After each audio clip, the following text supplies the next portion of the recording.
Hey everyone, welcome to another edition of The Bullet. This one, the weekend edition of The Bullet for November the 5th, 2022. I'm Paul Lathrop. Joining me this weekend, we have on my left, Rob Morse of Self-Defense Gun Stories and of the Slowfax blog. On the right, we have Mike Piwowarski of The Rundown and of Arms Room Radio, which will be coming up on a station near you here in a couple hours. Gentlemen, I often say we got a lot of to talk about during the week. Well, the weekend show is designed as everything that happened in the week. We're not going to get it all in. Too much has gone on this week. I want to remind everybody, as we get started, if you're catching us on Polite Society podcast feeds, either Facebook or YouTube, soon to be Twitter, but not yet. But if you're catching us on the Polite Society podcast feeds, you can comment right on that video. We'll get your comments, we'll put them on the air, we'll discuss them. If you're catching us anywhere else, OpsLens or anywhere else that picks us up, go ahead and go to Twitter and tweet with the hashtag #TheBullet. We get those comments just as fast, and we will get them on the air, discuss them as well. Gentlemen, the first thing that's up on my list of stories is actually one that happened after I wrapped up for the week, and that is the verdict came in the Santa Clara County Sheriff case that was in front of a civil judge and jury, and it looks like Lori Smith has been found guilty on all civil counts. She stepped down on Thursday hoping to avoid punishment, but the judge said, you know, we're not going to set this aside just because you gave up your job. You're still guilty. This looks like it will still go now to criminal trial. And Lori Smith is the cop, the sheriff in Santa Clara County, California. And she was tried for a pay-to-play scheme where if you donated, box seats at sporting events, some guy donated $750,000 to the sheriff's support fund. Yeah, he and his family got permits. Other people, not so much. Yeah, the head of security at Apple donated iPads to all of the sheriffs. And guess what? It was really easy for people who work security at Apple to get concealed carry permits. So, she got found guilty. Mike, what do you think on this one, man? Yeah, that's the issue, by the way. Not that they got donated the Apple iPads, because Apple does that kind of stuff all the time to schools and everything else. But it's just like you guys said, it's that it purchased access and permits, and it was that's corruption. Now, listen, it's a weird law there in California, charged with corruption charges there.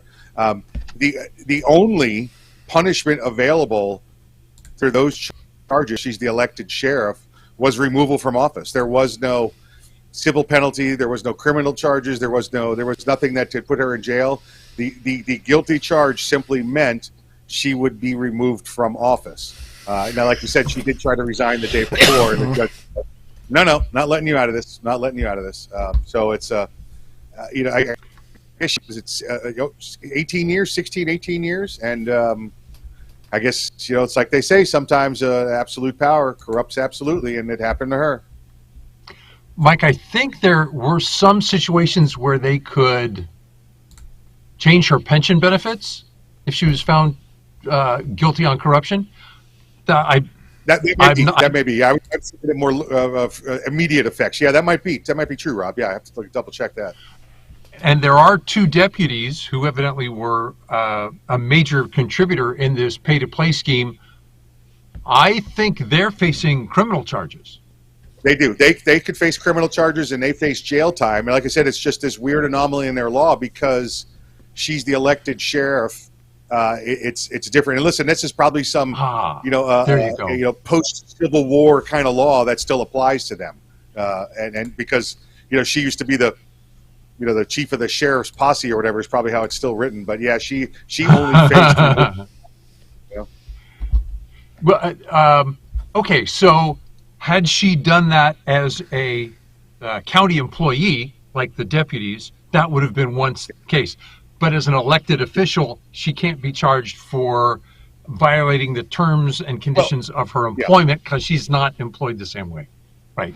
Right. And again, it's the elected sheriff, not just any elected employee. The elected sheriff has got when you dig into those rules in Florida or in California, there's some weird old blue law rules. Like in, I'm trying to think of an example of one that goes way back in Florida. In Florida, for example, the only person that can arrest a sheriff is the medical examiner. And I have no idea, but that's got to be some 100-year-old reason that they're the only ones that can serve a warrant on the sheriff themselves. So it's probably something like that. And that the only one that can remove a captain from captaincy of a ship is the chief medical officer of that ship. So maybe that's going from there. DJ Plain Eye says, greasing the wheels goes high tech, iPads for permits. Yeah. Yep. Exactly. Well, and what rebuilding the sheriff's department shooting range was another one. Yeah. Well, the tragedy is, and I think perhaps the clinching evidence in this trial, were that people came forward and said, this is the statements that people use to get permits. Here was my statement, equally valid. My need was as urgent, if not more so. And I didn't even get told that they wouldn't give me a permit. They just ignored my application. Jurors didn't like it. And this was an outright, corruption. Like you said, it was, here's my application saying I need it. Oh, by the way, here's a copy of the check I made to the Sheriff's Relief Fund as well. And then they got their permits. Right. Couple comments I want to get to. DJ says, resignations usually result in the individuals just moving to another jurisdiction, another state. DJ, I think this one is gotten enough, and I'm certainly trying to give it enough publicity. That's going to be a little difficult. I don't think Lori Smith is going to get chief of police of Oklahoma City. No, but New York City would hire her in a heartbeat. Buffalo. There are cities in Michigan, in New York, in New Jersey that would hire her in 2001. Yeah. Oh, look at that. Got a future in New Jersey. Yeah. Right. And the next comment I want to get up is from Gun Websites. Dude, you are dating yourself. I'll put the comment up. And Quincy M.E. was a good show. I would trust him to arrest a sheriff too. Man, that's back there a ways. Yep. Good show though, right? Yeah, it was. Yeah, Jack Klugman. Great actor and great show. I'm trying to remember the name. His assistant in that show was a really good character actor that appeared in a lot of TV and films. But I just cannot. I don't remember his name. He played the character Sam in there, but being an Asian guy, he played in all of the military stuff as the bad guy for years and years and years. We saw him. Yeah. Yeah. And then following up, DJ says, I'm thinking of the lower officers for sure. Deputies just move on to new employment. Too often. So, yeah. Now, I'm trying to remember. I recently saw a prosecutor who said, I have this list of deputies that I can't use their testimony in court. They've been compromised in so many trials. You did what, officer? Maybe if that list goes public, then when the guy applies for a job somewhere else, they go, man, I don't even know that we can let you write parking tickets. It's Broward County, Florida. Broward County Sheriff's Office. Sheriff Tony down there. Yeah, that the prosecutor down there has put that list out for quite a while with all the deputies that have been charged with corruption, including the sheriff himself now is on that list because they found that he lied to get his job as a policeman, as a law enforcement officer, because he didn't disclose that he killed somebody as a juvenile. And then they had that record. Yeah. Oh, Paul, do we have enough time for me to go to left field right now? Let's do it. We got 50 minutes left. Right. We're going baseball. I love it. Yeah, just right up your, a line drive, right? Mike, that people who didn't state the record fully. By the way, we don't know that this sheriff didn't have a justified self-defense incident, but he didn't put it forward, say, you may want to consider this. That's the problem, the failure to disclose. And I remember this week we were seeing a lawsuit in Washington, D.C., where we've got lots of young black men who are going, you're not giving me a permit. You're saying I'm not qualified.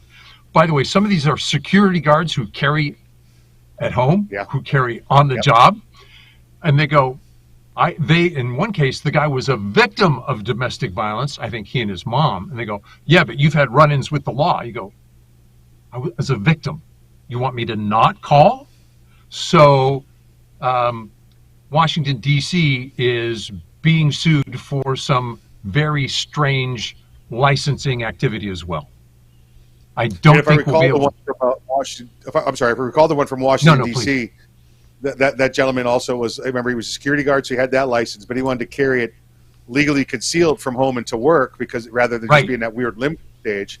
And I guess when they took a look at those records, when white people applied, they got their permits at a much higher rate than the African Americans that applied, and that's what this guy was. They could find no reason for this other than he was delayed, and the percentages were clearly not normal for the delay between white applicants and African American applicants. And what's so striking to me is Washington, D.C. is one of the most integrated towns I know. The police force has got plenty of minority representation, and they're still pulling this? Yep. Yeah. Absolutely. Anticipating next week's ruling. I want to go back to that we had a comment about the sheriff that we were discussing just a second ago. DJ says it's deception by withholding, and that is not characteristic of honesty. So, right. Yeah. Now listen, the law enforcement background check form in Florida clearly says you shall disclose whether or not charges were filed. It wants to know police contacts. It wants to know arrests, whether or not convictions were made, and it also says whether or not you were expunged, pardoned, any of that, you still must disclose. Whether it happened as an adult, happened as a juvenile, and he applied at another agency, got on there, was a sergeant there before being appointed the sheriff down in Broward. Same thing, he had to fill that paperwork out again. They asked him, and he did not disclose. And it was, from what the account we've seen, is that he was a Ute up in Philadelphia, and shot another. I don't remember if it was an adult or a youth, but it was ruled a justified shooting. But he was arrested, and there was a limbo time for quite some time before they decided not to press charges. Now, justified shoot, okay, no issue. But this is a separate form. He was told he had to disclose, refused to disclose, and lied on official proceedings at least 2 times after that when asked about it. So, in addition to lying on two separate perjury-eligible forms, he lied to investigators while under oath. Let's. I want to. Okay. We're gonna do left field here again. This time, this time a commenter is taking us there. But can we talk about 4473s the same way? Black people get denied as much at a much higher rate on 4473s because their names sound alike. Yes. Because names sound alike, not their names, but because names sound alike. I want to make sure I get that comment exactly right. I don't know that I've ever experienced that. I will tell you that when you call in, or you give the information, it's the only time they ever ask you for race or anything is if they do have a name that has a similar warrant out there. I've seen it more on John Smiths and John Millers than anybody else. I don't know that it was because it was an African American sounding name. I'm not even sure what an African American sounding name would be. It's just a American name, right? Yeah. Well, trying to think of something in my head that would make it stand out and get denied based on the name. Well, sound. okay. No, you did a great job. Harold Miller. There are enough of those out there that one of them's got a warrant and they all get swept up. Leroy Xavier Washington. Yeah, no, there are many fewer of those. But when one gets a warrant, all the black kids in the neighborhood get sucked up. So, whoops.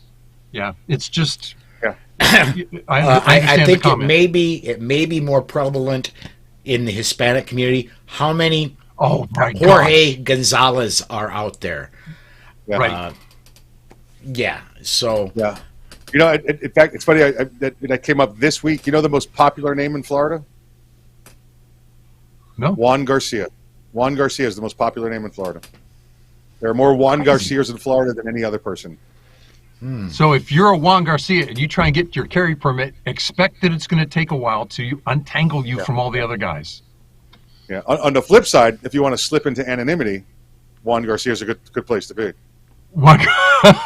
Unless you're a bald white guy. Yeah, right. Yeah. Balding white guy. Oh no, it went. It's gone. Anyway. Let's go ahead and move on to let's move on to Connecticut. Looks like this week, and actually this is another one that I didn't hit the airwaves earlier this week. This is the first time we're talking about it on the bullet.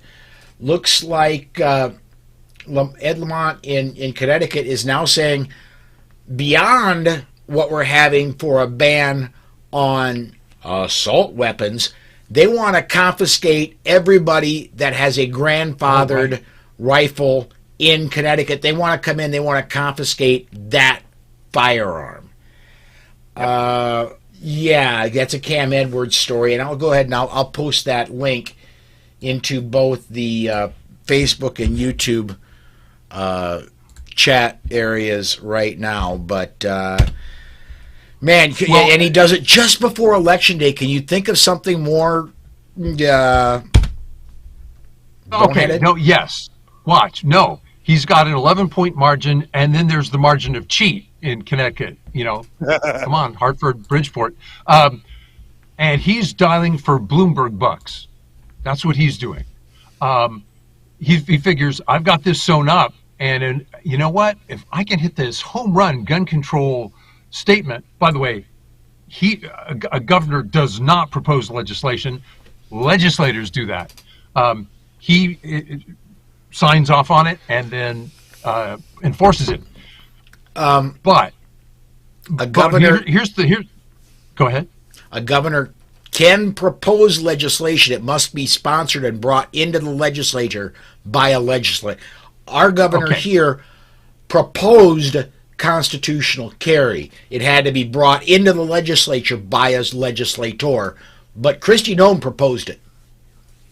But my point in Connecticut was that the last time they called for AR registration, they saw lots of law enforcement officers say, you want me to tell the world where I live and that I have firearms? I'm trying to keep out of the public eye when I'm off duty. I suspect they'll have the same problem now. Of course, there will be a carve out, an exemption for law enforcement and former law enforcement, but then that makes that law very clearly subject to court challenges. And Mike, I was thinking of you. I think I may have lied on a form. When I got my purchase permit in Connecticut, I was just a kid. I think way back then, those purchase permits also qualified as a carry permit. And now I'm going, does that mean I had a carry permit and I didn't even know it? That was back in the 1830s, right, Rob? When I still had hair, yeah. Connecticut. Listen, let's say this even goes forward. We all remember what happened in Connecticut when they passed their version of the SAFE Act, and they said they were going to confiscate all of the the assault. Well, not confiscate. Remember, you had to register all of your assault weapons. And yes. I can still see the picture of that angry woman with the short hair holding the AR up to show everybody what it was. The state police captain, I think she was. And they sent the notices out to everybody that they believed, based on the 4473s. It was something like 100,000 people in Connecticut that they think had eligible firearms that had to be registered. And remember, the ARs had to be either converted or turned in. And out of that 100,000, and there was a decent amount of compliance time, 6 months, 8 months, something like that. I think 7 people complied. And that's when also the law enforcement said, well, now are you going to go and take those weapons? They went, what, are you crazy? You go take them. Right. You go to the door and take them, you know? DJ, thank you. DJ put up ccdl.us, Connecticut Citizens Defense League. They've been doing a great job. They're actually helping SAF push lawsuits forward in Connecticut. And SAF does have a few federal lawsuits going in regards to Connecticut. I want to get 2 more comments in about this story.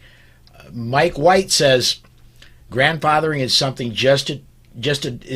grandfathering in something is just a delay tactic to take it away later. And I love this comment. CNT Designs and Arms says, I'll take things that are going to go really bad for 1,000, Alex. Yeah, exactly. We're going to come right back to this when we, Paul, I juggled the story. I wanted to do the temporary restraining order out of New York because yes, I hear one with Connecticut's name on it too. Okay, go ahead. Well, okay, at least one judge that we know has read the Supreme Court's Bruin decision and said, oh, I guess they meant what they say. Now, this is a ruling out of Buffalo, New York. The decision pretty much parallels what happened 2 weeks ago. U.S. District Court, what's the guy's name? There he is. John L. Sinatra Jr. Oh, how could you, right. And this was where 2 pastors and the SAF said, wait a minute, this Concealed Carry Improvement Act didn't improve things. You made it so I can't carry in church, and I'm a pastor, and I've been carrying in church for years. What's up? And Judge Sinatra said, oh yeah, that is a problem. And according to Bruin, the state has to show that their laws are in keeping with the history and tradition, and their comments in this legal contest didn't show that was consistent with history and tradition. And someone could get hurt. Like tomorrow, I'm putting in a temporary restraining order. What's fascinating is people who live in New Jersey have said, hey, judges, did you see what happened next door in New York? What about us in a synagogue here right near New York City that's in New Jersey? Can we have some relief too? So those dominoes have just begun to fall. Well, and there was this is not in show notes, but it did run across my radar. I believe it was Thursday, the FBI issued a warning to synagogues in New Jersey that there is a credible threat to violence against synagogues in that area. Right. So the legislature is helping the bad guys in New Jersey. Well, remember, the legislature, in concert with the media, thinks they can spin a violent event. Yeah, we know we disarmed you in church, and we know the bad guy got a gun anyway, but it means we need more laws to disarm the honest people, and then the news media will carry water for that. Mike, you've been uncharacteristically quiet. Like old Judge Blue Eyes here, stays in the way, so keep him going. Standing in the gap. Chairman of the law, that's who he is. Yes. Did you see... And earlier, when they anticipated the laws that said, if you don't put up a sign that says concealed carrier is welcome, it's a felony for me to step into your... And a lot of the stores around synagogues, the Hasidim went door to door and said, please put this in your window because I don't want to be arrested and with a felony charge. Great. Paul. I want to get 2 comments in here. First one from Robert. At least this Sinatra abided by the Bruin decision and didn't do it his way. I was going to go there, Robert. I really was. You just beat me to it. And DJ says 18th, and I believe he meant to say 18th, 19th, and 20th century traveling preachers carried. Often those were open air or tent gatherings. Well, and in one of the briefings for this decision, it was brought up that it was often in the 1790s up through the 1800s and into the early 1900s, it was required that people bring firearms to church to help protect the congregation. One of the odd things about New York's gun-free zones, it's not only churches, synagogues, mosques, etc. It's wherever there might be a religious observance. So if somebody has a moment of prayer at a meeting, that makes me a felon if I carried. Yikes! It's everywhere. It is the island of Manhattan. It is. They wrote those laws. Yeah, I mean, there might be 2 square feet up and inland on the water side, but that's it. Everything is covered up there. I mean, bridges, tunnels, trains, all public transportation. So even if you could get a gun into Manhattan, you can't have it, and you can't bring it in because all of the pathways in and out are restricted areas. So it's done. They know what they were doing. Yeah. But hopefully she's gone here in 3 days, right? Yes. Well, she has to wait until January for the next governor to take office, but yes. Well, this is New York. They could get Judge Sinatra to come down and break her legs. Cemeteries, yeah. DJ Plain Eyes, exactly. Yeah. Yeah, and then Mike adds that prayer revivals they carried. Absolutely. Right. All right, let's. I want to go out. I mentioned this once, and it was almost an in passing during the week. ATF has a problem.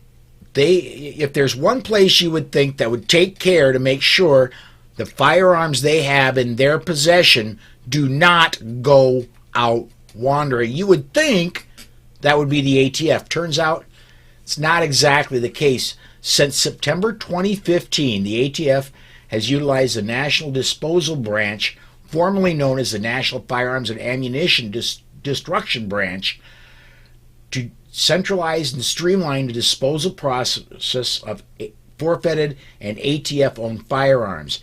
Each year, the ATF destroys thousands of firearms at NDB. Long story short, they have had thousands of firearms and firearms parts turn up missing. What alerted them to this? They had a security guard from this NDB get pulled over in a routine traffic stop, and he turned up with all kinds of verboten stuff in his car.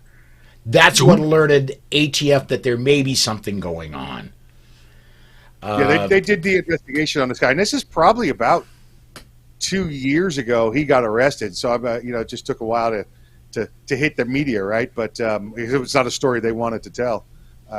This guy had credited with thousands and thousands of guns that he had stolen over 5 or 6 years. And if it wasn't guns, it was the receivers, the upper receivers of firearms, because sometimes they'll take when they're destroying firearms, they'll take just the receiver and destroy that with the serial number and have these extra things that they can melt down without having to destroy.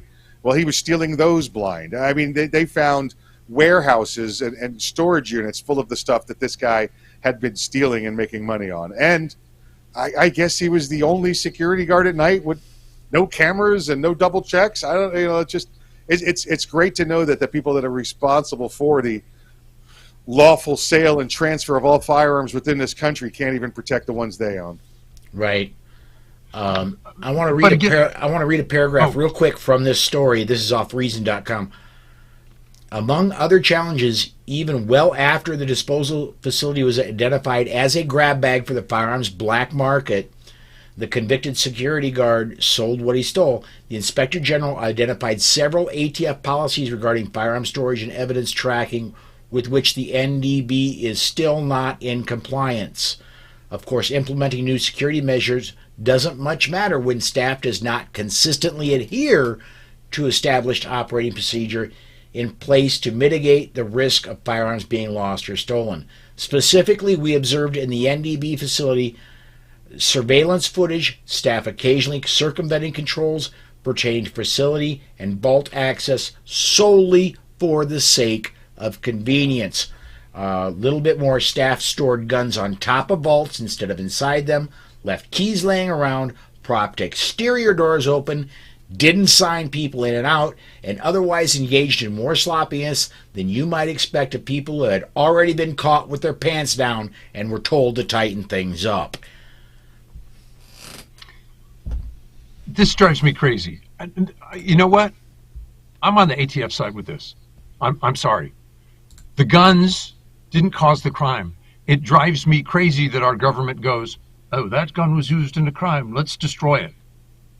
Why? How about we sell it and give the proceeds to the victim? They will take a gun, identical make model of one currently in inventory. They're going to turn around and buy a replacement when they wear one out. But no, this one, because of its history, we're going to destroy. That offends me as a taxpayer. It offends me as a gun owner. This is just stuck on stupid. The firearm, it's a piece of metal and plastic. It has no magic powers. No, Rob, listen, I think we're with you on this. None of us want to see firearms destroyed. I think the point here is that the ATF can't control crime from occurring and firearms from being stolen and transferred illegally. How can they, in their own vault? How can they justify regulating us when they can't control their own house? You're 100% there, and I come to think of it, firearms are magic. Our media and some politicians have imbued them with magic, and some voters are going along with it. Yeah. A couple comments in here.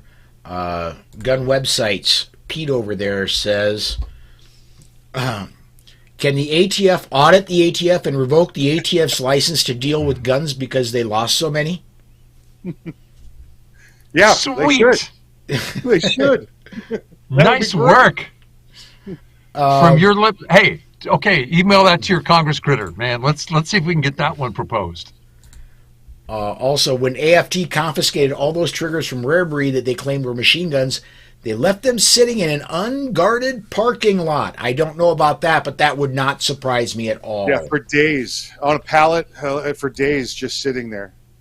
They just said, okay, you can't have them anymore. They took them outside the warehouse and left them there for days. And then they had to call them and go, what's the deal? And they're like, oh, our bad. Sorry. Yeah. Oops. Yeah. And last one.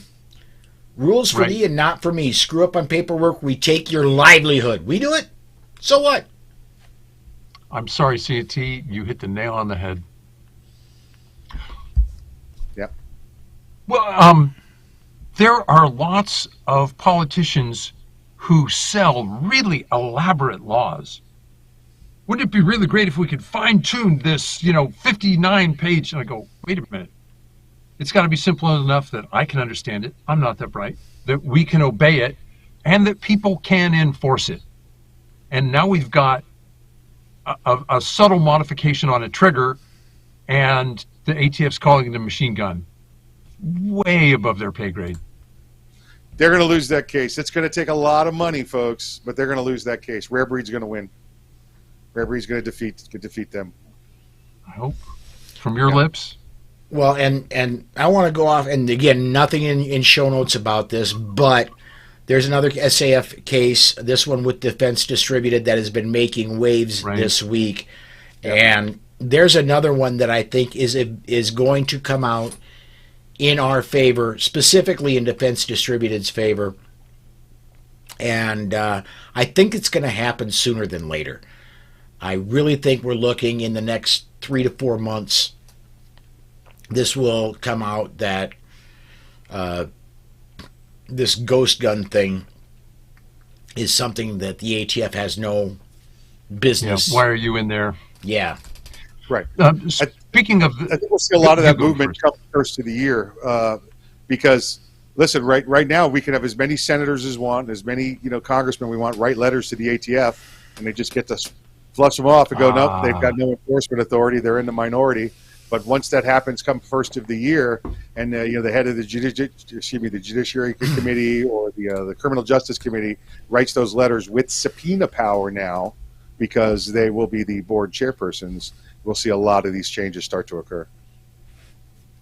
And just because it's funny, and I want to get this in, when Rob, when you said that Mike, that CNT Designs nailed it, yeah, I want to get this one up. Robert says that nail wasn't Paul Pelosi, was it?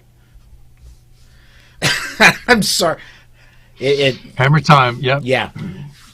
Maybe Schadenfreude on my part, but if I can give Nancy Pelosi's husband a hard time, I'm going to. Well, that's what family show. Don't duck. Good signal, Mike. Almost went there.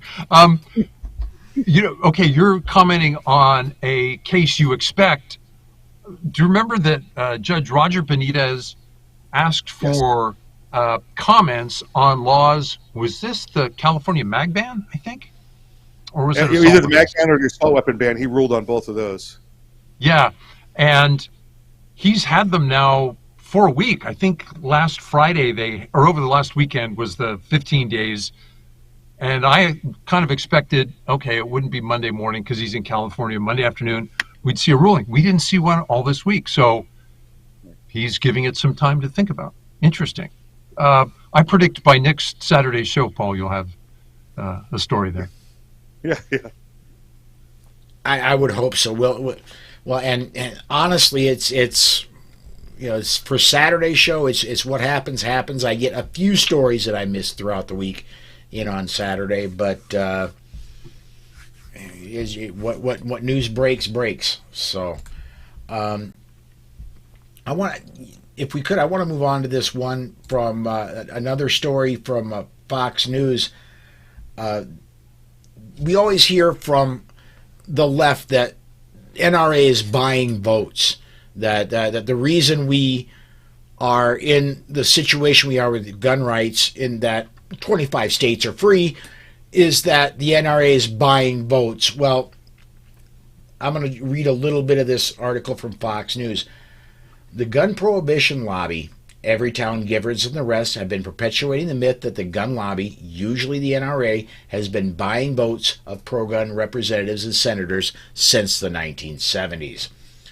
As of September 30th, so we're talking about data a little over a month old, Bloomberg has spent $1,058,690 in an independent expenditure in support of anti-gun Representative Lucy McBeth, and that's in the Georgia House seat number 7. That's in one race. Bloomberg has spent $1 million against Senator Johnson of Wisconsin, $850,000 against Senate candidate Adam Laxalt in Nevada, $786,210 against Joe O'Dea running the U.S. Senate race in Colorado, over $1 million against Senate candidate Mehmet Oz in Pennsylvania, and $1,036,999. $1,036,999 against Herschel Walker in the Georgia Senate race. All these funds are in addition to the over $7 million Everytown has spent prior to October 2022. Most of the money has been donated by Michael Bloomberg. Who's the one buying votes? Oh, yeah, Mikey. And money talks. Did the NRA buy votes? Actually, it dialed for them, meaning the clout that the NRA had was never in cash donations to candidates. It was saying, please fill out our form. If you say you'll defend the Second Amendment, we'll tell our millions and millions of members, and we'll ask them to vote. So It voted with warm bodies. It told the voters how they might want to vote if they respected the right to keep and bear arms. That's not what Michael Bloomberg is doing. No. Mike, your thoughts, man? Yeah, and listen, the NRA obviously has used its money for influence with races or ad buys or whatever, but it's come at $20 at a time, $25 at a time when the letter would go out telling you what was becoming and what we're fighting against. And this is the reason you get $20 from everybody out there, because you cite that Bloomberg spent $5 million over here trying to defeat this one or two candidates, and we can't do it without you. It's why every one of us says all the time, make your donations to, the Second Amendment Foundation or FBC or those organizations, because it's not free, and we're fighting those billions, that the billionaires that drop $1 million here or there like it's no big deal. And we've got coming up in 3 days, we've got the midterms coming. I don't talk a lot about voting on the bullet. I talk quite a bit about it on Polite Society, but I'm going to make an exception right here.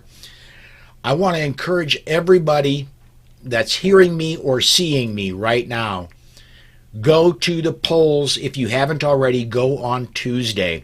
And when you vote, I want you to vote solely on, is this person going to work with me to keep or restore my gun rights? The reason that's important, if a politician trusts you with your gun and your rights with your gun, they're going to trust you with a whole lot more than that. If they don't trust you to have a firearm, they're not going to trust you with anything else. Yeah, be careful. Watch, because this is the last week. We're in that week where the politicians are saying anything they can to turn your vote around. I think it was this week that Stacey Abrams came out and said she supports the Second Amendment too. I'm like, what do you just? I'm telling you, pretty sure they got an earpiece in her ear and they just make her say the stupidest things to see if it sticks. Like what was that movie, Anchorman, where if it's on the teleprompter, he's going to say it. He's going to read it. Yeah. If they claim they are in favor of the Second Amendment, if they're a local candidate or a state candidate, where do you stand on permitless carry? Where do you stand on a Second Amendment Protection Act for our county, our state? If they are a federal candidate, where do you stand on a national reciprocity for concealed carry permits? There are a lot of questions you can ask, but drill down. Don't say I don't let him get by with I support the Second Amendment for hunters. Don't let him get by with that. No. Speaking of butts. Yeah, the butts. Speaking of the week before elections and people saying crazy stuff, the polling now shows that the Second Amendment amendment to the Iowa Constitution is very likely to pass. And the way that amendment has to go through the legislature, pretty much guaranteed it. It has to be passed by each house in successive years with an election in between, and then it gets finally submitted to the voters. And it's a very close parallel to our Second Amendment.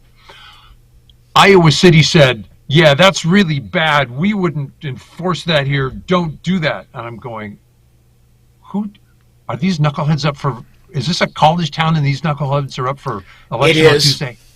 Yeah, click.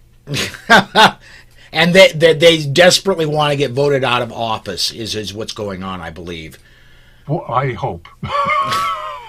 Please. Iowa City is east central Iowa.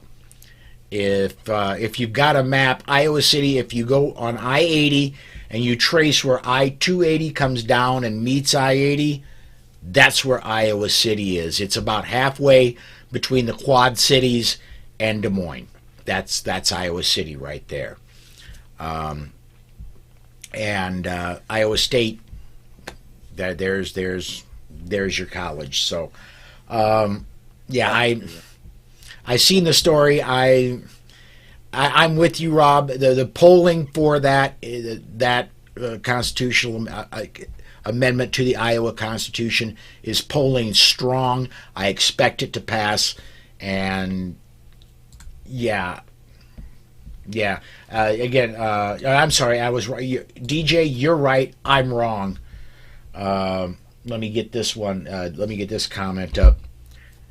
DJ says it's the University of Iowa. Yeah.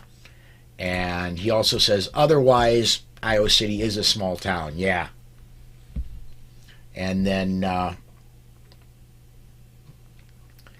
two about the previous story that I was over on show notes, so I wasn't looking at comments for a few minutes. I want to get to talking about money and spending right. About gun rights.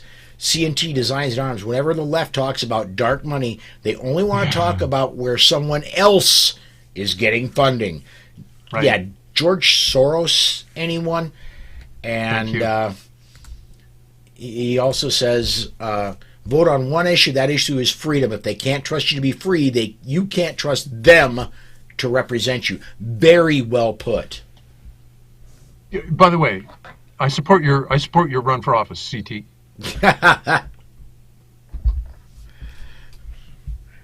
All right. I think we got we still got 15 minutes, so we got plenty of time left. We got a couple stories here yet. Came out today. Cleveland got an injunction limiting Ohio's House Bill 228, which is the Stand Your Ground bill in Ohio. Now, I want to caution everybody, that does not mean Stand Your Ground is going away in Ohio.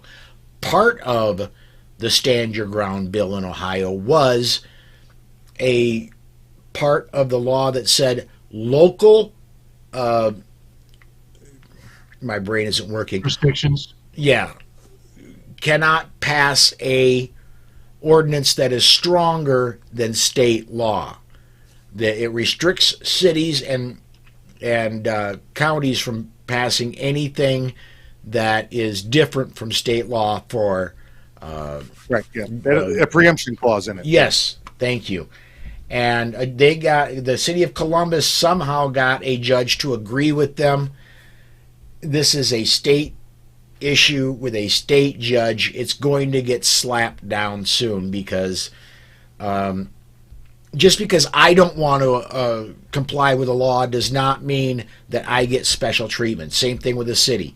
If a city doesn't want to comply with a law, that doesn't give that city special privileges. It'll get slapped down. Another example of we talked about during the week. Here's a city council. Here's a mayor, city manager, whatever kind of form of government they have that decides. We know the law is illegal. We know what the preemption statute says. We're going to go ahead and pass it anyway.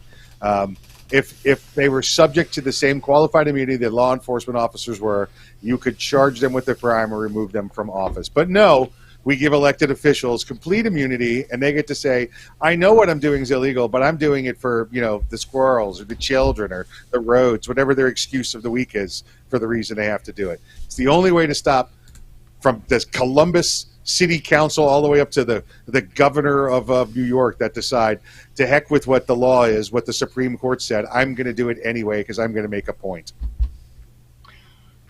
Mike, you know why that's so fascinating? You've been up close to the pointy end of the spear where you go, I have to enforce the law and stay within it as I do so. In theory, I know it's not entirely true. Law enforcement officers are citizens who have arrest powers. They, to a large extent, don't have rights that we don't have. Okay, we bend a lot of that when it comes to firearms. But now you've got a city councilman who goes, nay, I'm above the law. And as a guy who's had to carry responsibility on his shoulders, I can see why you want to point uphill and go, you know what? If I can carry it, you can too. It's not difficult. Don't violate the law and don't violate the constitutional rights or civil rights. Don't break the law. Don't break their civil rights. It's that simple. That's all you got to do is, I don't know, not commit crimes. It's pretty simple. Somehow I managed, right? Yeah, exactly right. And if I managed, all right, come on, anybody could do this. I don't know how they get away with it. I don't know how we don't pass. Well, you know how the reason is the same reason we don't have term limits up in Congress, right? Because if they vote term limits, then they vote themselves out of office. In theory, you should make it for the next guy that gets elected, but there's no reason. There's absolutely no reason. This would end half the litigation that we deal with in politics, right? Because I'm going to pass it, and then we got to go fight. Oh, listen, it's against preemption. You can't do that. Well, I did it for the children. Like Stacey Abrams said, we can have Second Amendment and safe second graders. What are you talking about? Just stop, all right? Just don't break the law. And I'm gonna say what the media won't. You broke the law so that you could get more contributions from anti-gun billionaires. Shame on you. Exactly right. Yeah. All right, we're gonna make a left turn, and we've got time to make a left turn. We're gonna make no. We're gonna make a left turn here. First comment may not get us quite on that left turn yet, but the second one will. First comment: the left does two things consistently. They always complain about others doing things they are actually doing, and always double down on bad ideas that do not work. That one from Robert, and then DJ speaking about preemption. I wish Nebraska had preemption. He says, that is exactly what we face in Nebraska. I'm actually in our state capital today, and when I leave to do some errand from a friend's house, I have to carry concealed because of preemption. He says, only two cities here do, Lincoln and Omaha. Yeah, there are two cities in Nebraska you cannot open carry, Lincoln and Omaha. If Nebraska had preemption, yeah, you wouldn't have to. You wouldn't have to cover up in Lincoln and Omaha. Are there other cities in Omaha? In Nebraska? In Nebraska? Well, there's my good friend John Anderson, who has the Get Off My Lawn podcast. He's in oh goodness, Johnny Carson's hometown, Norfolk. So there's at least one more. It's in Virginia. Paul, here's something else. I don't think that's how that law was passed in Nebraska. I think they got open carry passed by allowing two carve-outs because they couldn't swing all the senators from those two cities. Right. Yeah, you're correct. And you know what? I think that is great politics because next year we'll nibble someone else say it, please. Nibble away. Nibble them down block at a time if we have to. Yep. I'm hoping the nibbling continues, and coming up, they're going to be starting to meet in December, the Nebraska legislature, and one of the very first things on the unicameral's plate, again, they want to boldly go where 25 other states have gone before. They've got permitless carry on their plate. So good for them. Let's hope they get that done this year. They've 2 years in a row. It looked like it might, and it didn't. So anyway, we've got just about 6 minutes left. Mike, anything Florida related we should be talking about, man? Talking to constitutional carry, the governor here has said that that's definitely a push he wants to make again. But as we pointed out before, the governor doesn't introduce the legislation. He's got to get that done. Florida has an incredible amount of rhinos. Listen, it was on the ballot. Excuse me, it was on the floor last year as well, but it was never even made it out of committee. They couldn't get a hearing. So it's amazing, as pro-gun as we are, the amount of I think rhino is even the wrong word for it. These self-serving politicians that are more worried about how they're viewed in the future than doing what they're supposed to be doing right now. So. I'm not sure we ever get it here, unless the governor's got to threaten somebody, otherwise, hey, we're going to defund everything if we don't fund this. It's going to have to be one of those kind of plays. Yeah, and I seen in my news search this morning, and I didn't even open the story because it didn't surprise me that much. There is a Florida politician that is apparently up for election, says, no, I'm not going to support constitutional carry when it comes up. And yeah, a rhino. So yeah, a Republican. I don't know. I don't know who that was or what the context was, but I do know that was the headline, and I'm like, well, it's scary too, because it's not just the Republicans that hold little red pockets down in the blue area of the state, and they're worried. They're not worried about that issue. It's the diehard red Republicans that we've had for years, that they won't bring it forward either, because they're afraid of the money that a Bloomberg will throw down against them. It's embarrassing. Here in this state. Sounds like we need some more primary challengers. Mark, I support your candidacy. Tell me where to donate.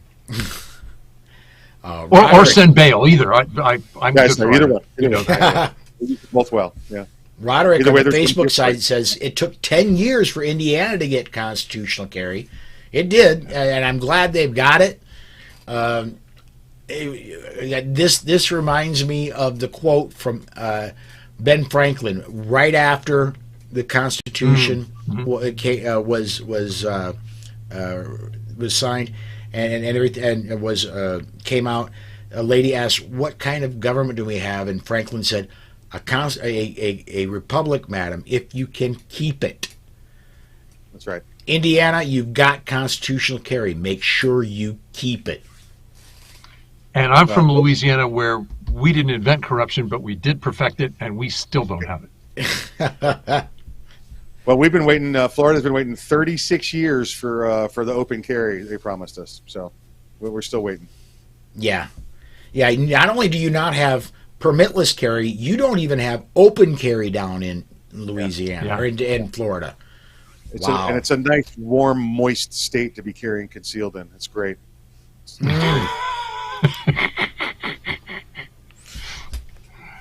Well, on the other hand, we found out if liberals sweat will lubricate firearms. Yeah, I got to put talc on my gun because it sweats so much. Pull coming in out of the holster. One thing I will say about both states is that they honor the South Dakota standard, not the enhanced. They don't make you go through the enhanced hoops. Yeah. Both Louisiana and Florida honor the South Dakota standard permit. And all you've got to get for the standard permit, you go down to the sheriff's office and you say, "I'd like a carry permit," and they do a regular background check in South Dakota. If you've never gotten a felony, they'll give you a permit. That's everything for the standard permit, and both Louisiana and Florida take it. So Florida's a good place. Florida's like, "Do you take our permit? Yeah, we take your permit then." Well, don't you want to know what our standard is? No, we're cool. It's just South Dakota's the same way. Yeah, the Florida permit, we'd take Florida's permit back. Yeah. I would like to claim it's great insight. In fact, this is where I have to show some gratitude to the FUDs.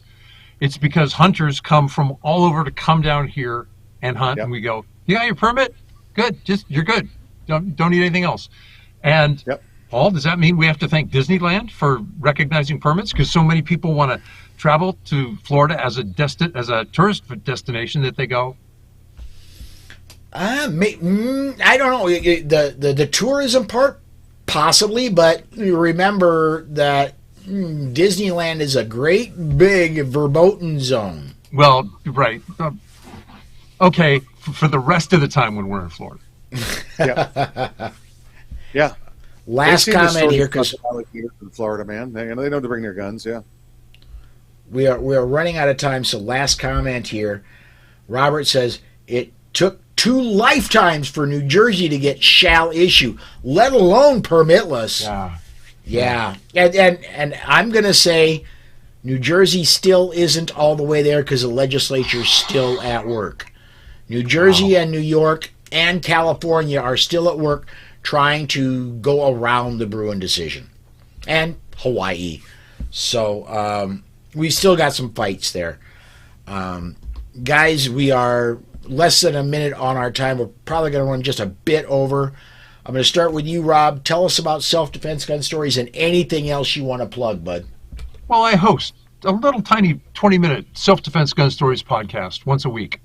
I get to co-host on the Polite Society podcast. God, do we run long? We invented it. My blog is at My blog is at slowfacts.wordpress.com. 2,000 articles there. Should keep you busy for a minute.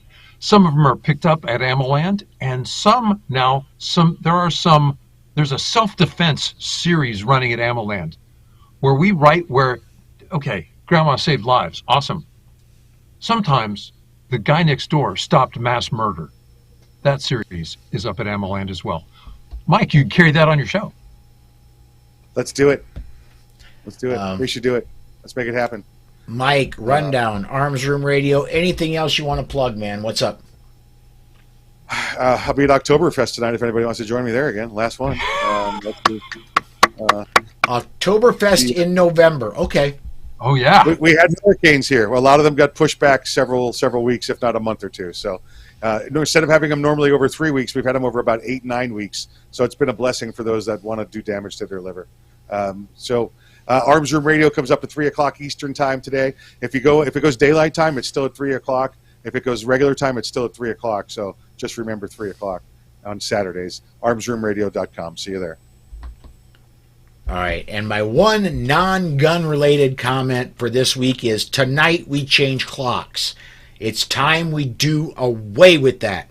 If during the summertime you want an extra hour of daylight, get your lazy butt out of bed an hour earlier. I'm tired of kids going to school in the dark. It's not safe. I'm convinced it's costing lives.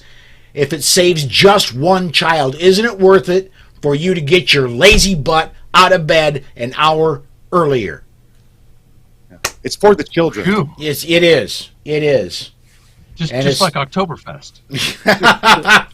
For the children. I got pictures. I'll show you. I've seen pictures. I've seen pictures of a young lady who happened to kick her old man's butt in a keg lift and some other things. Well, her knees are 17 years old, so she's still good. All right. Everybody, that does wrap up this week of broadcasting for me. Come join me 5 p.m. Central Time, and this is going to be Central Standard Time next week. Come join me 5 p.m. Central Time all next week for the regular weekday edition of The Bullet. Until then, everybody, thanks for watching, and we'll see you next